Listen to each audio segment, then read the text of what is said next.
Então, as aulas de hoje são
Pessoal, vocês estão ouvindo a Edna?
Oi. Vocês estão ouvindo a Edna? Eu estou falando. Vocês estão ouvindo? Eu ouço vocês. Da Edna, não. Só o seu, Rúbia. Ah, Você só só o não está meu. conseguindo me ouvir. Certo. Então, eu vou trocar de computador com você, Edna. Só um minutinho. Obrigada, Thales. É que eu estou ouvindo ele. Ouço você aqui. Mas Então tá certo. Mas eu não sei como que eles não. Por nada.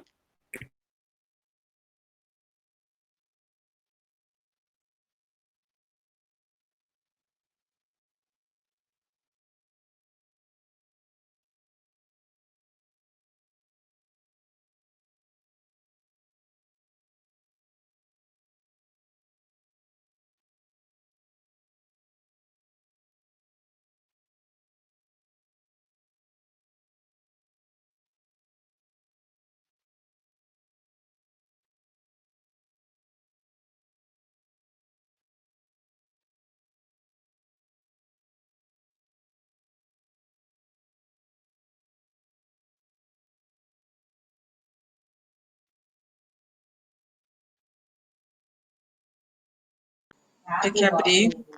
Estão me ouvindo? Opa, agora sim. Ah, gente, é uma coisa, né? Mas calma aí que a gente já vai seguir. Bom, eu vou voltar lá, enquanto a Ruby arruma ali, porque é alguém que perdeu, né, essa parte que eu falei, sobre o bloco 9 lá. Então, coletar as informações, coletar a assinatura do RF, super importante. Perguntar o telefone, se a pessoa autoriza que coloque o telefone aqui, né? Aí explica qual a necessidade de colocar o telefone, que é para receber informação, né? Entrar em contato com essa família, se achar necessário. Por quê? De repente a pessoa é contemplada com algum benefício e ela não vem no CRAS e fica demorando, então você pode, através do telefone, entrar em contato. Isso é importante. Tá? Aí vem o bloco 10, que é a marcação livre para o município.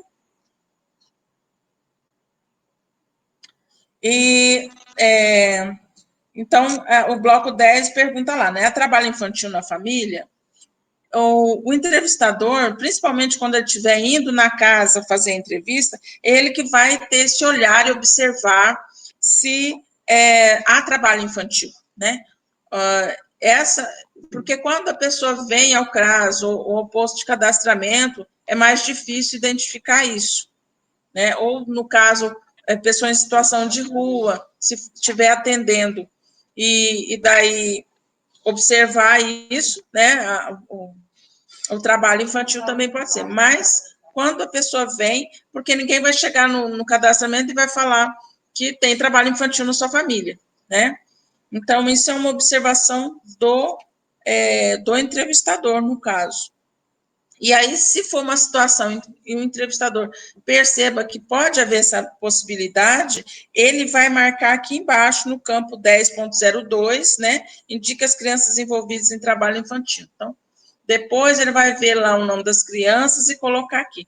Por isso que esse campo, ele é feito após a assinatura do RF, né? Porque, quer dizer, é a observação do entrevistador, é independente da declaração do RF, certo? Dúvidas? Não, ninguém tem dúvidas. Ai, brincadeira, gente. Qual slide? Dá esse negócio também. Esse cadernão aqui. Isso. Então, voltando lá, falando do conceito de trabalho infantil, né? A gente tem que lembrar que trabalho infantil é aquele em que crianças estão trabalhando, né? Fora daquela faixa etária que é permitido o trabalho em condição de aprendiz, né? E é aquele trabalho degradante, perigoso, né, em que a criança está em uma situação de vulnerabilidade, seja na rua, né, no sinal, vendendo alguma coisa, em que a criança está se expondo em vários sentidos, ou mesmo em casa, né? A criança que, às vezes, lá no sítio, na fazenda, ajuda fazer certos serviços que são, né, pode ser perigoso.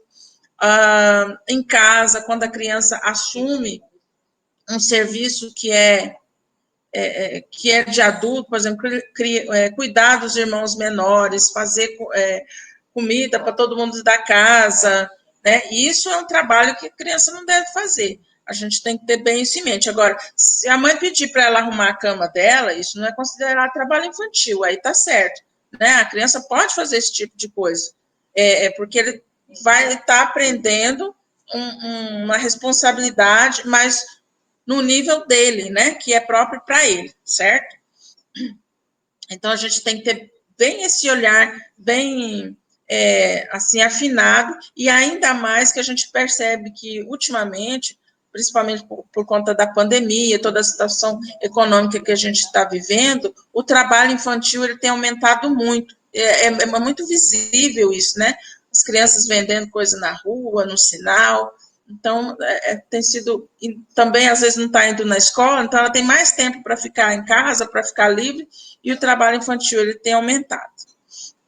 Então, quando acontece a situação de verificação de trabalho infantil, o que deve ser feito? Encaminhar para a área da assistência social, né? E que eles vão dar os encaminhamentos necessários, né? E aí tem a marcação lá no bloco 10, o entrevistador vai fazer essa marcação do nome das crianças e vai encaminhar para assistência. Só o RF pode alterar aquilo que ele declarou lá dentro do cadastro único, tá, gente?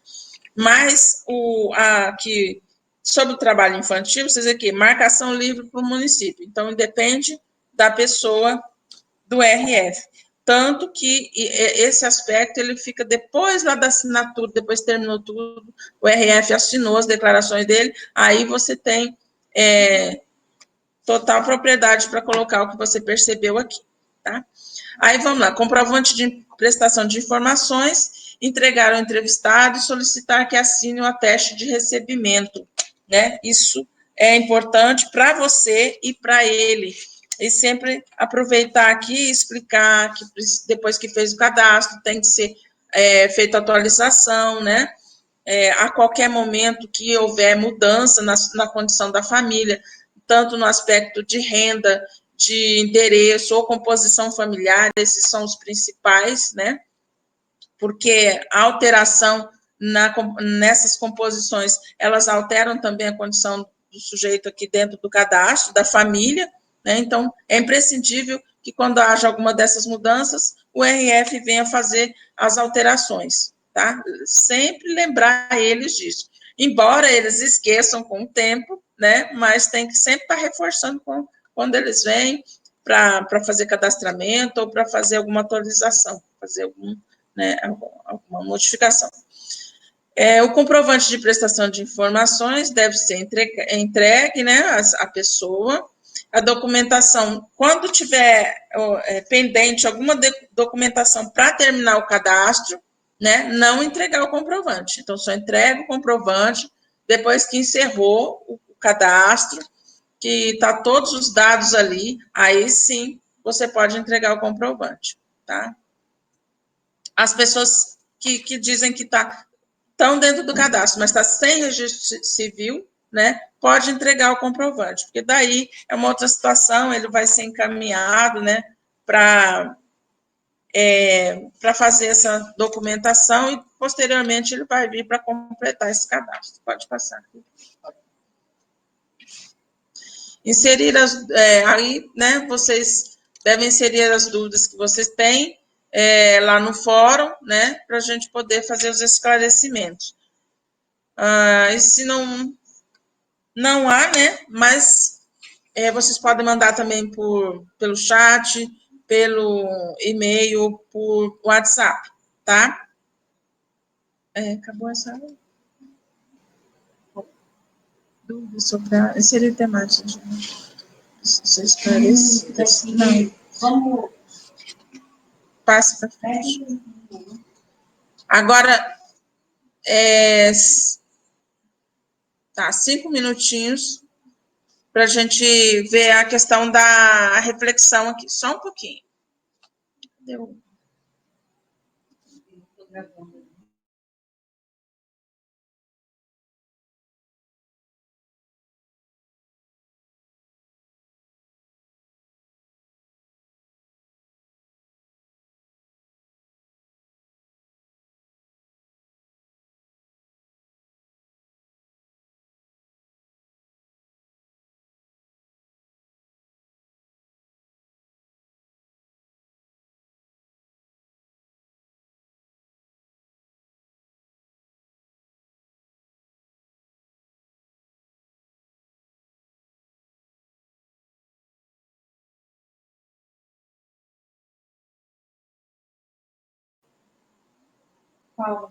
Tem como não voltar lá na... Tem algum slide anterior desse? Não, é aquela também. Já segue, né? Tá, deixa aí. Bom, agora a gente vai para a nossa segunda aula, né, que é a aula 12. Os objetivos dessa aula são identificar os formulários avulsos 1 e 2, saber o momento em que cada formulário deve ser utilizado. Vocês já devem ter manuseado, ter lido, né, sobre isso lá no manual do entrevistador de vocês, que tem que fazer essa leitura para, né, assimilar aí o conteúdo. E a gente vai falar um pouquinho sobre isso. Pode passar.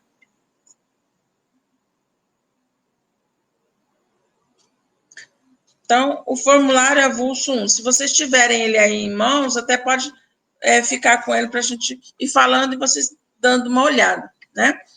Então, avulso 1, identificação do domicílio e da família, né, nos blocos 1, 2, 3, 9 e 10, tá? É isso que compõe o formulário avulso 1. Então, quando a família tiver mais de 12 componentes, né, ou houver a atualização de dados do domicílio ou da família, né? Então, se tiver alguma dessas situações, aí você vai utilizar o avulso 1. Também, se tiver acontecido um erro lá no formulário principal, que não for possível né, não for possível seguir adiante lá no formulário. Então, pode pegar um desse daqui também para substituir essa parte lá no formulário principal. Então, aqui a gente tem a lista de componentes, né? Lembrando, só cabe 12 pessoas. Aí chegou uma família para ser entrevistada lá por você, que tem 13 pessoas na família, ou mais, né? Mas vamos colocar aqui 13. O que você vai fazer? Você vai preencher os 12 componentes lá no formulário principal e vai pegar um formulário avulso 1 para colocar o nome daquela última pessoa que ficou faltando, daquele 13º que ficou faltando, para colocar aqui na lista, né, na lista de componentes. Tá? Acho que, assim, a princípio, né, não tem dificuldade, não. É bem tranquilo o formulário. No caso do avulso 2, né, identificação da pessoa. Então, ele traz essas perguntas, esses itens para a gente. Então, são os blocos 1, 4, 5, 6, 7 e 8 e 9 do formulário principal. Então, quando que vai utilizar? Aqui também. Não, aqui. Eu tenho. Acho, não só. Quando que a gente vai utilizar? Quando a família tiver mais de 6 componentes. Não, volta lá. Quando a família tiver mais de 6 componentes, quando for feita a atualização de dados dos componentes da família, ou tiver algum erro, né, ou algo que inviabilize o registro do 6º componente. E aí, lá no final, também tem, né, aquela parte das assinaturas, né? Lá tem a parte, o 9º bloco é o responsável pela unidade familiar, assinatura, certo? Então, assim, lá no formulário principal, a gente tem um bloco desse para 6 pessoas. Aí aquela família é muito extensa, você preencheu todo o formulário principal, mas ainda ficou faltando gente para colocar, né, no formulário. Então, você vai pegar o avulso 2 e vai utilizar ele para preencher para o restante das outras pessoas, né? Naquela família de 13 pessoas, então, aqueles restantes lá, o 7º, o 8º, né? Você vai utilizar um avulso 2 para preencher para cada família. Então, vão ser formulários que geralmente vocês vão usar, porque, assim, com uma certa frequência, porque as famílias geralmente são grandes, né? Passam de, às vezes, 6 pessoas, então, vocês vão estar sempre utilizando eles. Pode passar. Aqui eu não consigo. Então, se vocês tiverem alguma dúvida, dúvidas dos estudos que vocês fizeram anteriormente, das leituras, do vídeo, vocês podem colocar, postar, que a gente vai estar respondendo vocês. Importante lembrar que vocês têm que fazer as atividades todas, tá? Verem os vídeos, fazerem as atividades de momento de reflexão, tá? Para poder seguir os conteúdos e chegar no final e conseguir fazer o exame final, tá? Para abrir para vocês conseguirem fazer e ter êxito no exame. Após realizar o exame final, vocês também têm uma avaliação de reação do curso, e aí vocês têm que fazer também, tá? Então, pode passar, acho que acabou, né? Pode passar, acabou. Então, se tiver alguma dúvida, coloquem para a gente, nós vamos estar respondendo. Muito obrigada, até a próxima.